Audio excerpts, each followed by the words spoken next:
નમસ્કાર દર્શક મિત્રો, આપ જોઈ રહ્યા છો સીડી ન્યૂઝ ચેનલ ધાંગધ્રા. સીડી એટલે કરપ્શન ડિસ્ટ્રોયર ન્યૂઝ, હંમેશા સત્યની સાથે. હું છું જયસિંહભાઈ પઢિયાર. દર્શક મિત્રો, આજે તારીખ 26/4/26 એટલે કે મતદાનનો દિવસ. આપણા પવિત્ર મતને યોગ્ય ઉમેદવારને આપવાનો દિવસ.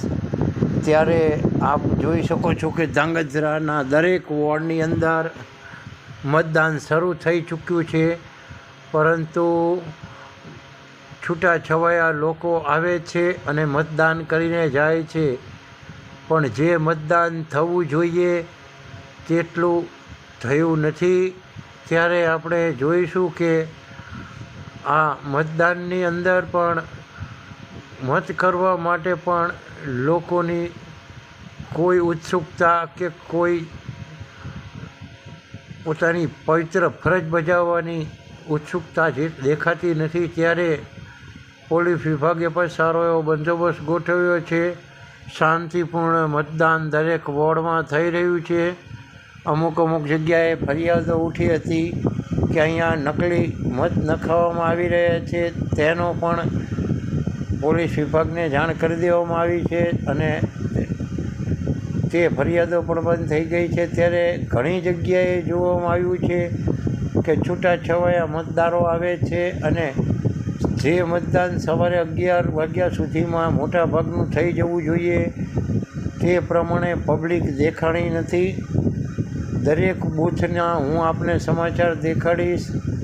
તો દર્શક મિત્રો, આપ જોઈ શકો છો કે પોલીસ બંદોબસ્ત પણ બધી જગ્યાએ ગોઠવવામાં આવ્યો છે. ક્યાંક ઝાઝા હોમગાર્ડ છે, ક્યાંક ઝાઝા પોલીસ છે. એ રીતે મહિલા હોમગાર્ડો પણ છે, મહિલા પોલીસ પણ છે બંદોબસ્તમાં. તો આ વખતેના નગરપાલિકાની ચૂંટણીના મતદાનમાં શહેરીજનોએ એકદમ નીરસતા દાખવી હોય તેવું લાગી રહ્યું છે.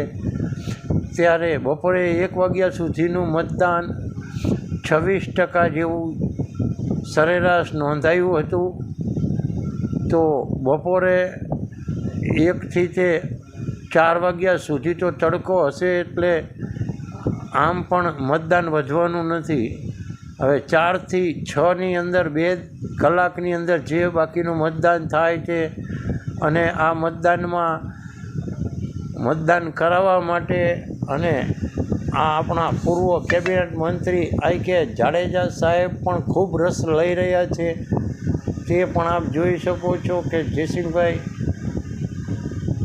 અને નાની ઝીણી વાતોમાં બધું માર્ગદર્શન પણ આપી રહ્યા છે. અને આગળ આપણે જોઈશું કે પૂર્વ ધારાસભ્ય નવસાદભાઈ સોલંકી પણ પોતાના પરિવાર સાથે આગલા બૂથ ઉપર મતદાન કરવા આવે છે અને આવ્યા હતા ને તેઓએ પણ પોતાની પવિત્ર ફરજ સમજી તેઓએ તથા તેમના પરિવારે પણ મતદાન કર્યું હતું. તો આ વખતેની ચૂંટણી એકદમ નીરસ જેવી દેખાઈ રહી છે.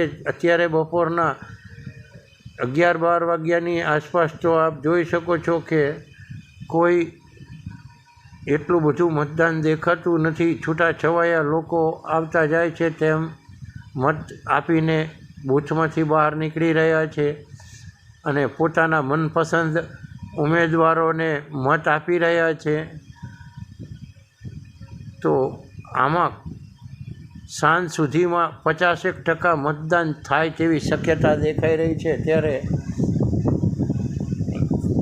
આપણે એ પણ જોઈશું કે આ મતદાનમાં કોનો વિજય થાય છે, કોનો પરાજય થાય છે.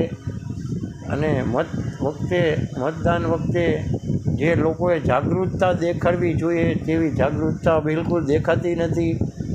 એકદમ નીરસતા દેખાઈ રહી છે.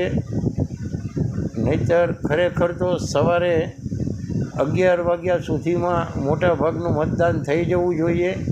બાકીનું 4થી 6માં થવું જોઈએ. પરંતુ વહેલી સવારનો ટાઈમ હોવા છતાં પણ નાગરિકો મતદાન કરવા માટે ઓછા બહાર નીકળ્યા હોય તેવું દેખાઈ રહ્યું છે. આપ જોઈ શકો છો કે પૂર્વ ધારાસભ્ય પાટડી દસાડાના નવસાદભાઈ સોલંકી અને તેમનો પરિવાર પણ મતદાન કરવા પહોંચી ગયા છે વોર્ડ નંબર 5માં આવેલી શાળામાં. અને આ આપણે જોઈએ છીએ તે ગ્રીન ચોકમાં રામવેલ મંદિરની બાજુમાં આવેલી સ્કૂલમાં મતદાન ચાલી રહ્યું છે.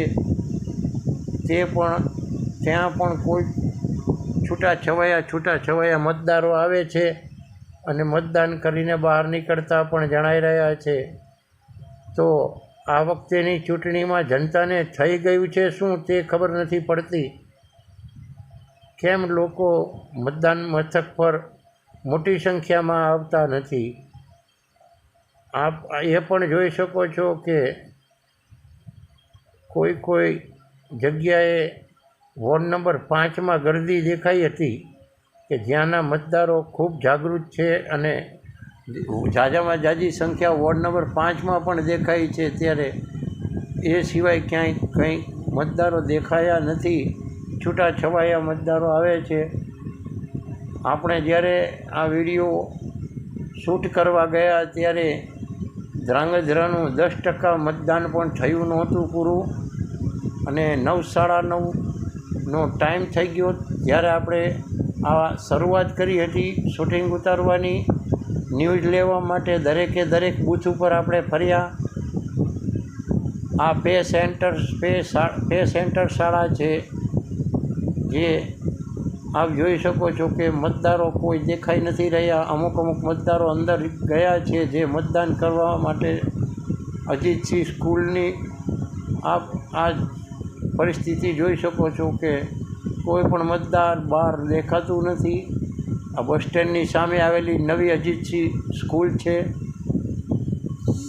એવી રીતે ધ્રાંગધ્રાના દરેક આ KM બોયઝ હાઈસ્કૂલની અંદર પણ આપણે જોઈએ છીએ કે મતદારો કરતાં તો રાજકારણીઓ ઝાઝા દેખાઈ રહ્યા છે.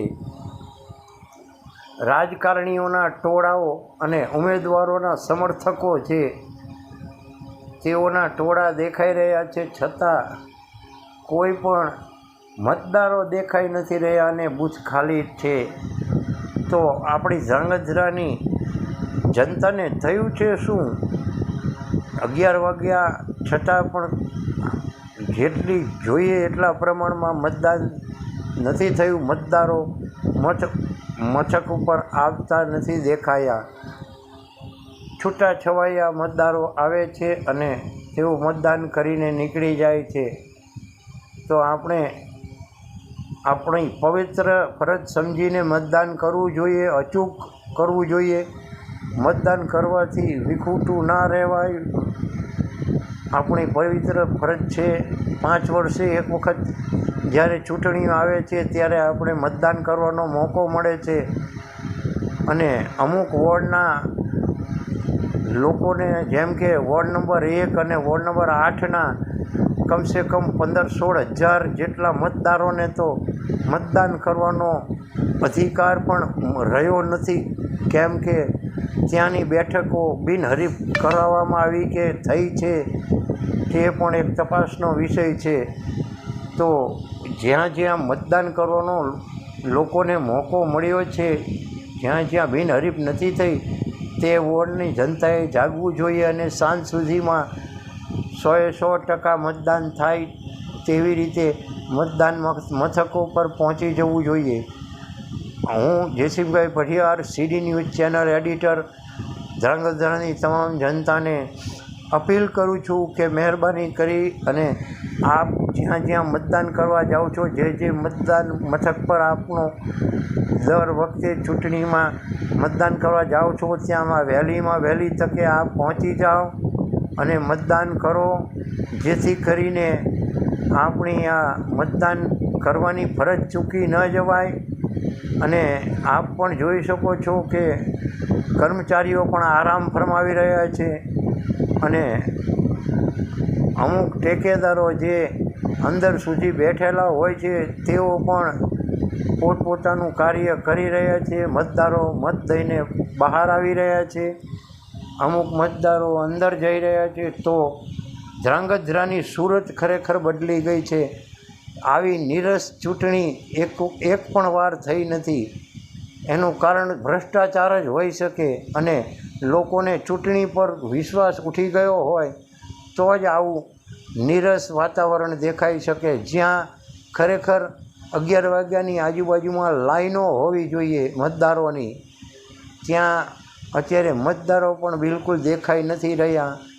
તો આ 1 વાગ્યા સુધીમાં 18%થી 20% મતદાન થયું તેવા સમાચાર પ્રાપ્ત થયા છે અને ઓલ ગુજરાતમાં 26% મતદાન 1 વાગ્યા સુધીમાં થયું છે. તો ધ્રાંગધ્રાની જનતા તથા ગુજરાતની જનતા સમજે છે કે મત પોતાનો પવિત્ર મત છે અને યોગ્ય ઉમેદવારને દેવો જોઈએ. તેમ છતાં પણ કેમ આવી નીરસતા જોવામાં આવી રહી છે તે સમજાતું નથી. મતદાન કરવું તે આપણી પવિત્ર ફરજ છે.